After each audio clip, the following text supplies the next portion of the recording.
dikkati na rescapé yaa ngay tàmbalee waxtu bi ñu yéen a kaay naan maan ci accident ba nga xam ne am na ca vol HC 301 bu Air Sénégal rescapé yee génn nañ tàmbalee wax nag mbir yi dëggantaan naka la demee yéen a kaayub des médias bi naan maan du sortie de piste du dëgg avion ba ci boppam tàmbali woon naa yéeg ca yéegoogee ña ca nekkoon nee ñu ca la benn pën kalaatee laaf ga fa mu tàmbalee fërfëri ca la moteur ba nekkee gauche tàmbalee moom it tàkk ca la roppalaan ba daal di boobu nërmeelu wàccaat ñi nga xam ne ñoo ca am gaañu ne la leen gën a métti bokk na ci tardé gi ñu tardé ngir ñëw secourir leen waaye la leen métteet yéene kaay bi naan maan rescapé bu ne juróom-ñetti junni nga jot waxtu wa nga xam ne moom ministre bi diggoon na leen dees na leen jébbal fanweer ci junni l'observateur naan kon dëgg jaangi de sortie de piste mësta am moom pilote bi ci boppam nee ñu moo jàppe seen bakkan yi xottu gerte naan leen on va essayer di jéem a décoller waat foofee nag la el gauche ba tàkkee fa yàllaahu yéene kaay bi naan maan juróom ci nationalité yu sofantikoo ñoo nekkoon ci biir roppalaan bi waaye seen tiitaange fi mu ne foo ko nattu weesu nañ ko coow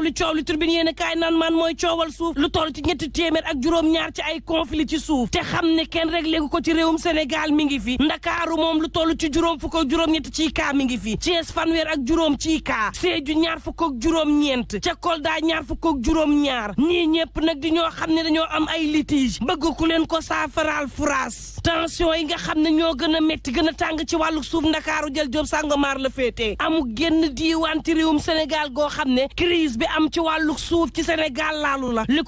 Quotidien naan kon waaye Cour des comptes mi ngi laal gars yi ña ngay publier ci ay rapport yoo xam ne maar day taali las yéen kaay naan kon noos yi nekkoon ci yenn ci agence moo ma jaaxal ca Puma ñu leen di tuumal dépassement de salaire ak ay frais de mission carburant ba lu ëpp juróom fukki millions ne may ca Miferso ca Sicap moom yéen kaay bi naan maan njiit la Ibrahima Sall bambulaa gëm fa nekkee woon maar day taali moom daal gëmm di joxe la fa nekkee woon Vox Populi naan kon Cour des comptes wax na it ci napp gi yorin gu bon goo xam ne mi ngi ci réew mi waaye tam licence yoo xam ne bambulaa dëgg moo ca amoon Libération yéene kaay naan kon ab bande organisée kay la woon diggante 2016 ba 2020 ñu jël licence yi di ko joxee ci anam goo xam ne maar day taali ñoo xam ne dañ leen di épingler ndax amuñu ay licence ñu ñuy jàpp ni ñiib loxo ci poche ci pêche illégale ñu xëy suba ñu annulé lu toll ci ñaar fukk ak juróom-ñeent ci ay navire te kenn xamul lu ko waral jël ay licence di ko joxee ci loo xam ne baaxul sax nag illégal te kat ay armateurs sénégalais ñoo ko moomoon de waaye ci loxoy russe la mujj tàbbi ay licence yoo xam ne dañ ko jébbal ndànk ay espagnol ak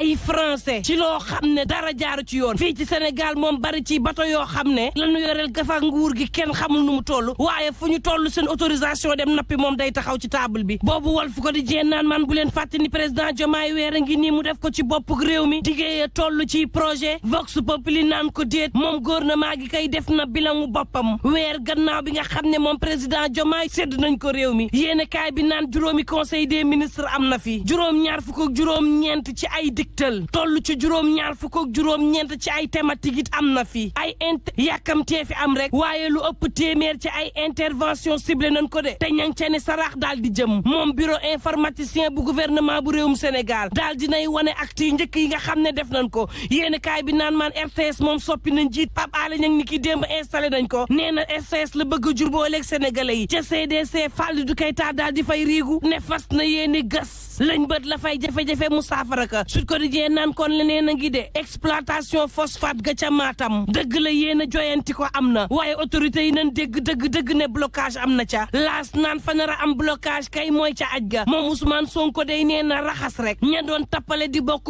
lu ci aj ji ne ay privé te amuñu licence génnee l'observateur naan kon mesure goo xam ne jël nañ ko ci conseil interministériel gi day dina métti ci yenn ci agence wala agrément bu international air transport association la leen di laaj IATA privé yu bëri ci réewum Sénégal di organiser aj amuñu ko l'enquête naan kon terewul fukki engagement ak ñeent moom Ousmane Sonko jël na ko bis bi le jour naan kon fi mu ne nag l'armée ngi dugal ndànk ci mbiru réew mi l'enquête quotidien naan kon waxtu woo parti socialiste tànk nga xam ne ñàkkoon na ko lii la bëgg a yootuwaat fa yàllaaxu moom parti socialiste nag bëgg njabootu Léopold Sédar Senghor gi ñu daal di leen di dalloo ña ngi ko natale Khalifa Babacar Sall ak Aminata Mbengue Ndiaye yuy tex may ree yéen kaay bi naan lonkoo mbagg ak mbagg lii la socialiste yi bëgg waaye nag loolee ndax jot na ndax waxtu am la Mamadou Wane parti socialiste naan dàq ñu dara de fi mu toll ni lépp suñu xel waxtu wa nga xam ne ñun ñi féete ci parti socialiste xaroon ñaar ñun ñëpp ñi ngi féete waat ca opposition ba mën nañoo ànd doxal Aïcha Mbaye taxawu ne fi mu ne ak fi mbiri tool wax ci ñoom mënaguñ ko wuyoo yéen kaay bi naan maan coow li ak dëgg ji mooy taxaw ci boppam moo xar ñaar ñenn ñi nee ñu dañuy dem fekki Aminata Mbengue Ndiaye boolante loxo boole socialiste gu yàgg ga ña ca des daal dina fa ñu nekk neex na nooy na nañu toog ndax ca la ñu nekkoon boobaak léegi mu jig leen deesu ko ba libération yéen kaay naan maan coow li moom moo di directeur école bii nga xam ne maar day taali la doon def ab ndongoom di ab élève am di jàng ci l'école am fukki at ak juróom-ñaar yéen kaay bi naan maan mbir maa nga amee ci cité Nimzaat xale bu jigéen bi terminal L2 la dem directeur ba ne ko naa la fexeel ba nga dellu ci terminal S waaye nag mbir mi day am lu mu làmbool chanteloo xale bi di ko violé